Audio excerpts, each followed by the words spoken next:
Olá pessoal, vamos dar início a mais uma aula da disciplina Tecnologias na Educação da Universidade Aberta do Brasil pelo Instituto Federal do Piauí. Eu sou o professor Ivan Oliveira e hoje nós vamos iniciar a nossa aula de número 4, continuando o nosso conteúdo da unidade 2, plataformas, softwares e objetos de aprendizagem. O tema da aula de hoje é o uso da internet como instrumento didático e os objetos de aprendizagem.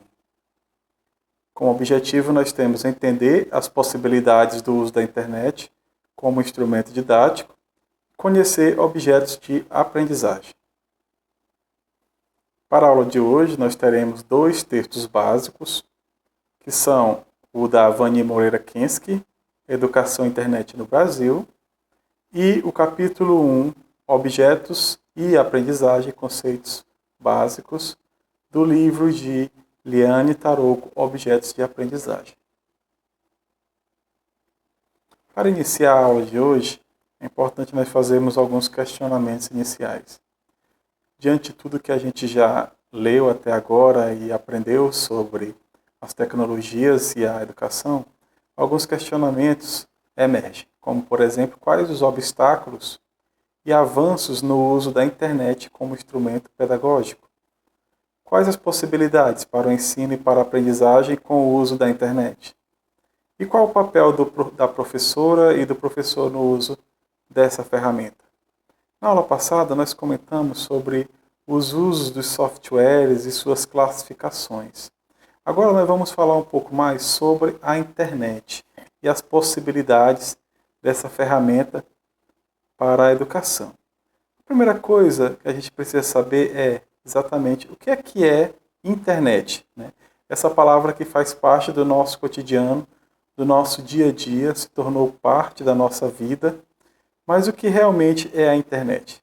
A internet ela é uma rede mundial de computadores interligados, que tem como objetivo interligar computadores para fornecer ao uso o acesso a diversas informações.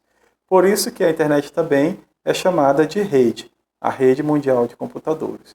A internet é uma rede de computadores interligados nos quais nós podemos navegar e encontrar todo e qualquer tipo de informação. No caso, não somente de computadores, mas nós temos acesso também a essa rede por meio de outras tecnologias, principalmente pelo celular. Uma coisa que também nós precisamos saber sobre a internet é que essa ferramenta ela acompanhou o desenvolvimento das telecomunicações, certo? E no Brasil, ela se popularizou a partir do ano de 1995 com o Windows e as conexões discadas por telefone. Quem é dessa época lembra como era o acesso à internet. Só quem tinha telefone em casa, que podia acessar a internet por algumas horas, a conta vinha pelo telefone, nem todo mundo tinha um computador em casa, celular nessa época nem se falava, então, de acesso à internet. Mas a internet veio evoluindo e hoje ela é uma realidade presente na nossa vida. A internet ela é tão presente, está tão presente na nossa vida, que ela trouxe mudanças disruptivas e irreversíveis para a sociedade nas últimas décadas. Instituições de todos os setores alteraram suas práticas e formas de agir e de se comunicar, com a inclusão massiva dos recursos e funcionalidades disponíveis no meio digital. Então, é inegável que a internet trouxe mudanças nas nossas vidas, no nosso cotidiano, nas nossas ações. Então, tudo que a gente vai fazer hoje em dia, praticamente só fazemos pela internet, né? Então, antigamente, quando faltava energia, as coisas paravam, né? Energia elétrica. Hoje em dia, até mesmo faltando energia, não tem problema. Mas se faltar internet, as coisas não andam, né? Tanta importância que a internet tem nas nossas ações. As instituições, principalmente, né, os bancos, empresas, setores de cobrança, todas estão utilizando formas, né, atreladas à internet. A própria televisão, as mídias, os jornais já estão nesse meio. Então, é inegável que a internet ela trouxe mudanças consideráveis para a vida de todos os cidadãos no mundo, para as comunicações principalmente. A internet com a Web 2.0 possibilitou novos comportamentos pessoais e sociais, que foram incorporados e assimilados por todos os que tiveram acesso aos recursos de interação e comunicação disponíveis nas redes. Então, é inegável que com a internet criou-se uma nova cultura, a cultura digital. E essa cultura digital, essa nova forma, né, de agir, ela modela também as formas de pensar, de comunicar-se com os outros, de trabalhar e de aprender. Sendo assim, né, a integração de inovações tecnológicas nos sistemas educacionais brasileiros tem sido um processo lento, mas mesmo assim acontece. Então a influência da internet, ela também chegou à escola, também chegou à universidade. Ela está presente na educação. Mas, como todos nós podemos perceber, essa integração escola-internet, escola-tecnologia, ela é lenta. Ela não ocorre de maneira rápida, ela não ocorre de maneira intensa. Mas, mesmo assim, acontece. Né? Então, a presença da internet e das tecnologias estão na escola, sim, mas de forma lenta. Mas estão. Né? Então, isso é uma coisa que vai se desenvolvendo de pouquinho em pouquinho, lentamente. Bem, uma coisa que a Kensky vai trazer no seu texto é mostrar que o Brasil ele é um país de pessoas conectadas, principalmente por meio de celulares e smartphones. A população brasileira, a cada dia, vem tendo maior acesso, né, à internet, principalmente por meio de celulares e smartphones. Tá? Ela vai dizer que em 2015 o percentual, o total de pessoas da população brasileira que conseguia se conectar por meio da internet chegava a 185 milhões. Com certeza hoje esse número é bem maior. Então, a realidade digital brasileira ela é marcada também pela desigualdade no acesso, que reflete as desigualdades econômicas sociais. Certo, pessoal? Então, a gente sabe que mesmo esse número de pessoas que acessam a internet sendo grande no Brasil, existe ainda muitas pessoas, principalmente daquelas classes, grupos sociais mais vulneráveis, que não têm acesso à internet, que não têm acesso a um computador e nem a um celular. Okay? Então, mesmo naquelas regiões brasileiras que têm um alto índice de acesso à internet, mesmo nesses lugares, a internet ainda é pouco utilizada por professores e estudantes para a prática de estudos.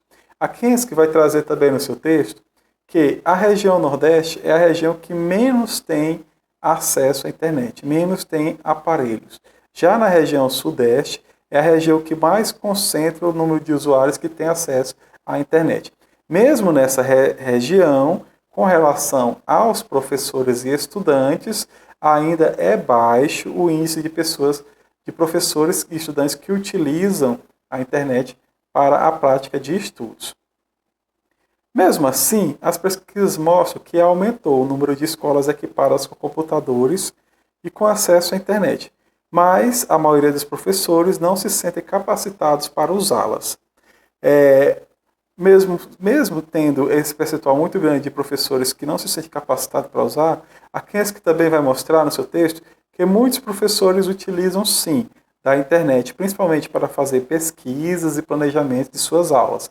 Da mesma forma também, a pesquisa na internet é a atividade mais utilizada pelos professores em classes de aula que utilizam dessa ferramenta. De todos os problemas, a Kensky vai mostrar que os que mais sobressaem são os problemas relacionados à metodologia. Como utilizar essa ferramenta? Então, uma coisa que a gente tem que colocar na cabeça é que utilizar a internet, utilizar uma ferramenta tecnológica digital desse porte, não é uma tarefa fácil e que não existe receita pronta. Né? Não existe segredo.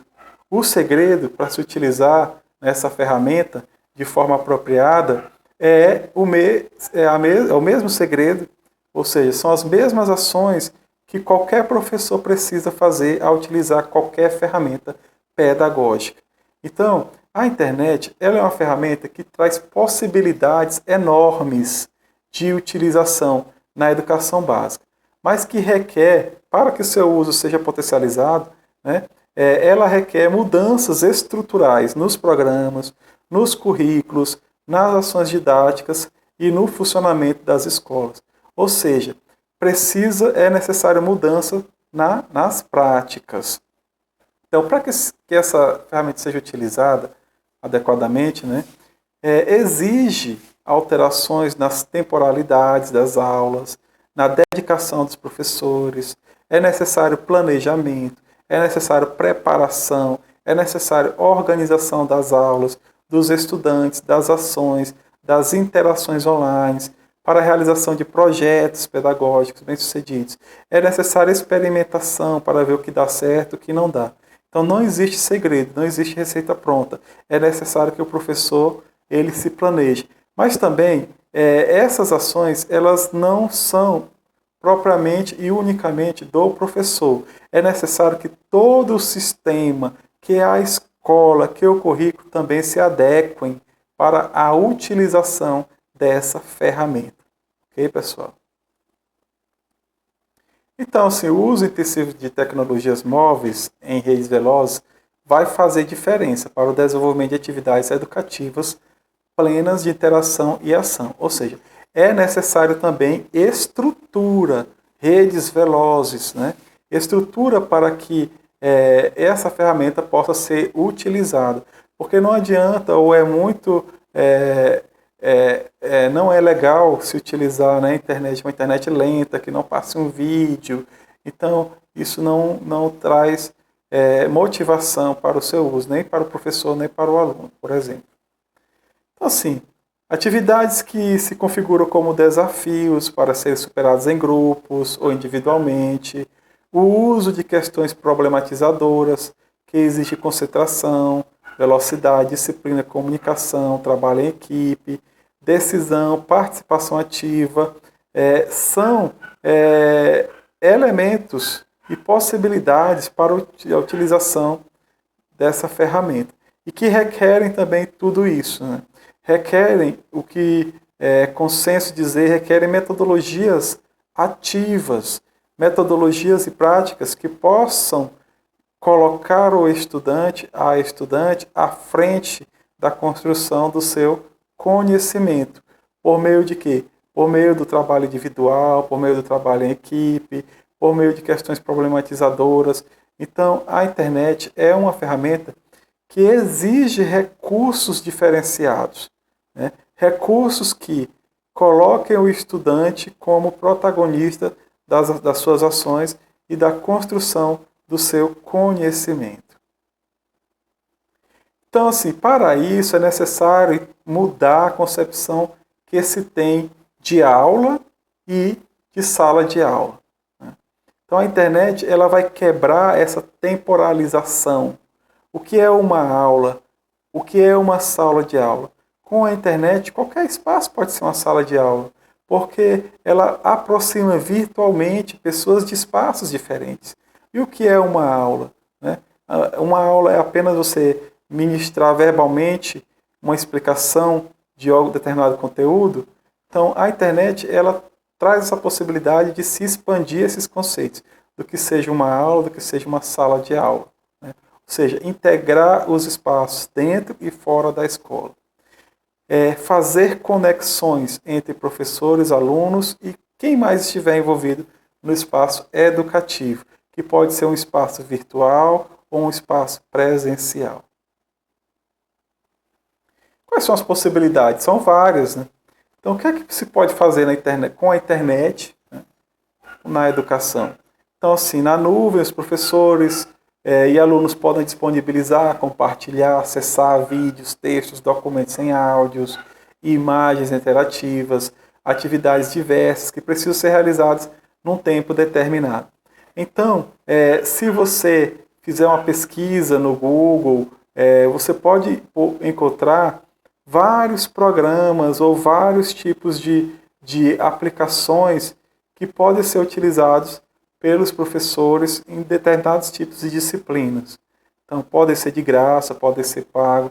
Então, existem várias ideias que você pode adequar à sua realidade prática. Então, a rede ela é formada por alunos e professores, né, que podem ainda comentar todas as produções, oferecer sugestões, avaliar, indicar pontos de melhoria, não somente o professor e o estudante, mas também outros estudantes e até mesmo a família podem participar dessa interação. As possibilidades são diversas. Uma possibilidade e uma ferramenta na internet que está sendo bastante usada e aprimorada por escolas e professores são as plataformas educacionais. O que é uma plataforma educacional? Plataforma é um ambiente na internet de interação com professores e alunos, né, que poderíamos definir como uma sala de aula virtual, onde temas podem ser apresentados e discutidos. Então, a plataforma é um site com diversos recursos que podem ser disponibilizados de graça ou pagos. Hoje, atualmente, a maioria das escolas particulares se utilizam dessas plataformas, desses ambientes que oferecem recursos, e os professores precisam estar familiarizados. Também existem plataformas de graça na internet e escolas públicas também utilizam plataformas com ou menos ferramentas. Isso vai depender muito. Então, assim, nas plataformas, há interação, né? Inclusive entre os próprios alunos e até com os pais. E nesses espaços, os professores podem fazer diversas atividades e acompanhar também a aprendizagem de seus alunos. Você também pode encontrar essas plataformas como sendo designadas como plataformas de ensino ou como plataformas de aprendizagem. Então, elas estão disponíveis no mercado, podem ser prontas, né, com conteúdo didático já pronto, ou plataformas no qual o próprio professor vai inserindo os seus conteúdos. Isso já é uma realidade já para muitas escolas. As possibilidades também são enormes. Na plataforma, dependendo da forma que for, o professor pode disponibilizar vídeo, links, indicar sites, fazer avaliações, deixar recados, indicar textos a serem lidos previamente e por aí vai. Um exemplo de plataforma gratuita que se está utilizando muito é a Google Classroom, né? Uma plataforma gratuita na qual o professor vai disponibilizando o conteúdo e também ele pode disponibilizar vídeos, links, fazer avaliações e atividades. Como o autor no blog Trelelê traz uma reflexão bastante interessante, que é a seguinte: as plataformas elas não são soluções mágicas para a melhoria do processo de ensino e aprendizagem. É sabido que tecnologia sem pedagogia efetivamente não traz resultados. Essa reflexão é bastante rica porque vai mostrar, mais uma vez, o papel e a importância do professor em desenvolver a sua metodologia, porque essas plataformas e a internet são apenas ferramentas que precisam estar em mãos hábeis, mãos que saibam utilizar. E como é a forma adequada de utilizar? Como nós falamos agora há pouco, é por meio de planejamento, de avaliação, de experimentação, de tudo isso. Okay? Outra forma também, outra ferramenta importante que pode ser utilizada por meio da internet é o que nós chamamos de objetos de aprendizagem. O que são objetos de aprendizagem? Objeto de aprendizagem é qualquer recurso digital, como por exemplo textos, animação, vídeos, imagens, aplicações, páginas web, em combinação, que destinam-se a apoiar o aluno no processo de aprendizagem. Ou seja, são recursos digitais, modulares, usados para apoiar a aprendizagem presencial e à distância.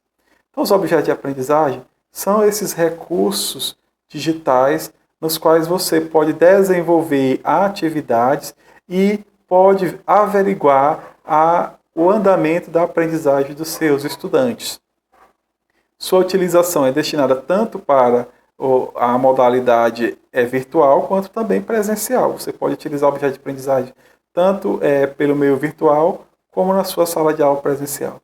Nesse site da NUTED, que é um núcleo de pesquisa da URGS, você pode encontrar vários exemplos de objetos de aprendizagem e alguns que talvez possam até mesmo serem utilizados em sua aula, em sua disciplina. Então, os objetos de aprendizagem, eles precisam ter objetivos claros, né? Devem ter objetivos, devem esclarecer quais são os objetivos pedagógicos que norteiam o uso do objeto. Além disso, eles apresentam os pré-requisitos ou a lista dos conhecimentos prévios necessários para um bom aproveitamento do conteúdo. Também é importante que o objeto de aprendizagem tenha conteúdo instrucional, que é o quê? Que é a apresentação do material necessário para que o aluno possa atingir os objetivos propostos. Também é importante que o objeto de aprendizagem proporcione prática e feedback, resposta, porque permite ao estudante utilizar o material e receber retorno sobre o atendimento dos objetos propostos no objeto de aprendizagem. Quanto às características, os objetos de aprendizagem apresentam essas características citadas aqui neste slide, que é a reusabilidade. O que é reusabilidade? Reusabilidade quer dizer que o objeto deverá ser reutilizável diversas vezes em diferentes contextos de aprendizagem. Os objetos de aprendizagem possuem a característica da adaptabilidade, que quer dizer que ele pode ser adaptável a qualquer ambiente de ensino. Como eu já disse, pode ser utilizado tanto virtualmente como em sala de aula. Outra característica é a granularidade. Essa característica diz respeito ao tamanho de um objeto. Um objeto de aprendizagem de maior granularidade, ele é considerado pequeno, ou em estado bruto, como a imagem da Mona Lisa, né? Ou um texto em fragmento de áudio.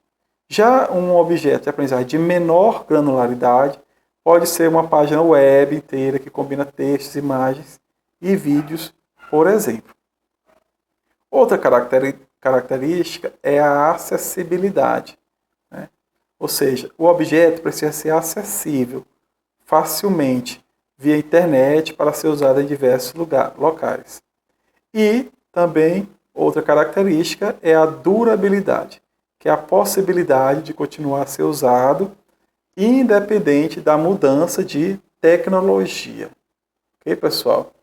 Temos ainda outra característica, que é a característica da interoperabilidade. O que é que essa característica diz? É a habilidade de operar através de uma variedade de hardware, de sistemas operacionais e de browsers, com intercâmbio efetivo entre diferentes sistemas. E, por último, os objetos de aprendizagem, eles apresentam a característica de serem metadados, ou seja, dados sobre dados. Ou seja, descrevem as propriedades de um objeto, como título, autor, data, assunto e etc. Os metadados servem para facilitar a busca de um objeto em um determinado repertório. Então, assim, a adequada seleção de um objeto de aprendizagem para uso em uma atividade didática fica definida a partir do objetivo de aprendizagem de um determinado conteúdo. Então, é o objetivo de aprendizagem a linha mestra que vai definir, que vai nortear se um objeto de aprendizagem é adequado ou não para o uso. Daí, as aulas deverem ser planejadas com antecedência e ter objetivos claros. Para finalizar, gente, as nossas considerações a respeito da importância da internet para a educação e o uso de plataformas e objetos de aprendizagem, ficam algumas questões para nós refletir. Por exemplo, a nossa formação ela nos habilita a lidar e a compreender adequadamente os aspectos envolvidos na educação com o uso na internet. Então, isso é um pouco do que nós estamos tentando fazer aqui, né? Formar vocês, proporcionar ferramentas para que vocês possam refletir e utilizar na prática de vocês, aqueles que ainda não são professores, quando estiverem em suas escolas, meios para utilizar adequadamente estas ferramentas. E, mais do que isso, meios para refletir a respeito do uso, né, e da propriedade dessas ferramentas nos espaços escolares. Outra questão a refletir é como lidar com a desigualdade no acesso.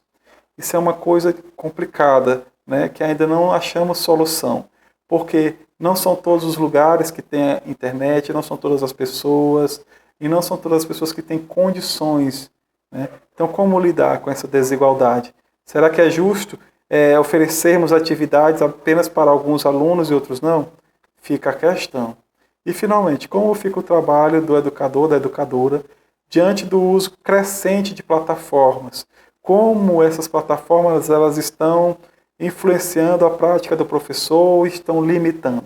Essas são questões que ficam para refletirmos, para discutirmos. Por hoje é só. Obrigado. O referencial teórico da aula está aqui e até a próxima.